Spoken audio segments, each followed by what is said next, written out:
ಎಲ್ಲರೂ ಹೇಗಿದ್ದೀರಾ, ಚೆನ್ನಾಗಿದ್ದೀರಾ ಅಂತ ಅನ್ಕೊತೀನಿ. ಸೊ ಈಗ ನನಗೆ ಆನ್ಲೈನ್ ಕ್ಲಾಸ್ ಎಲ್ಲ ಸ್ಟಾರ್ಟ್ ಆಗಿದೆ. ಸೊ ನಾನು ಲಾಗ್ಸ್ ಮಾಡೋಕ್ಕಾಗ್ತಿಲ್ಲ. ಸೊ ನನಗೆ ನಾನು ಯಾವಾಗಾದರೂ ಫ್ರೀ ಇರುವಾಗ ಅಥವಾ ನನಗೆ ಏನಾದರೂ ಹಾಲಿಡೇಸ್ ಬಂದಾಗ ಸಂಡೇ ಸ್ಯಾಟರ್ಡೆ ಆವಾಗ ನಾನು ಲಾಗ್ಸ್ನ ಶೇರ್ ಮಾಡ್ತೀನಿ. ಸೊ ಈಗ ನಾನು ಲೇಡಿ ಫಿಂಗರ್ ಬಗ್ಗೆ 2 or 3 ಸೆಂಟೆನ್ಸ್ ಮಾತಾಡ್ತೀನಿ. ಓಕೆ, ಇದು ಬೆಂಡೆಕಾಯಿ, lady finger. Now I'm going to say about ladyfinger. Ladyfinger is a vegetable. It is coloring green.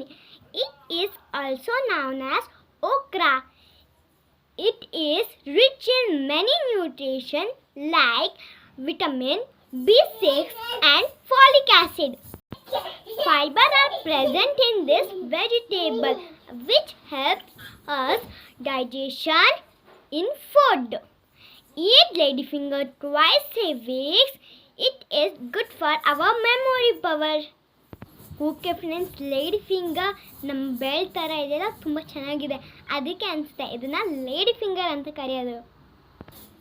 ನಾವು ಬೆಂಡೆಕಾಯಿ ತಿನ್ನೋದ್ರಿಂದ ನಮ್ಮ ಮೆಮೊರಿ ಪವರ್ ಇಂಪ್ರೂವ್ ಆಗುತ್ತೆ. ಮತ್ತು ನಾವು ಏನೇ ಫುಡ್ ತಿಂದ್ರೂ ಡೈಜೆಷನ್ ಆಗುತ್ತೆ ಮತ್ತು ಮೋಷನ್ ಕ್ಲಿಯರ್ ಆಗುತ್ತೆ. ಓಕೆ ಚಿಲ್ಡ್ರನ್, ಸೊ ನಾವು ಇವಾಗಿಂದ ಎಲ್ಲ ಥರದ ಫ್ರೂಟ್ಸ್ ಹಾಗೂ ವೆಜಿಟೇಬಲ್ನ ಸ್ವಲ್ಪನೇ ತಿನ್ನೋ ಪ್ರಾಕ್ಟೀಸ್ ಮಾಡೋಣ. Okay friends,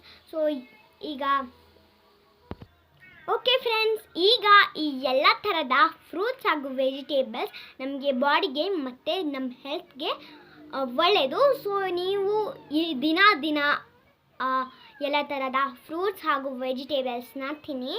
okay friends, so ಇದು ನನ್ನ ಇವತ್ತಿನ ಪುಟ್ಟ log.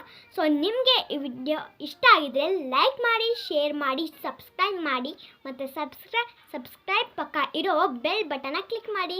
Thank you. Bye friends, have a nice day.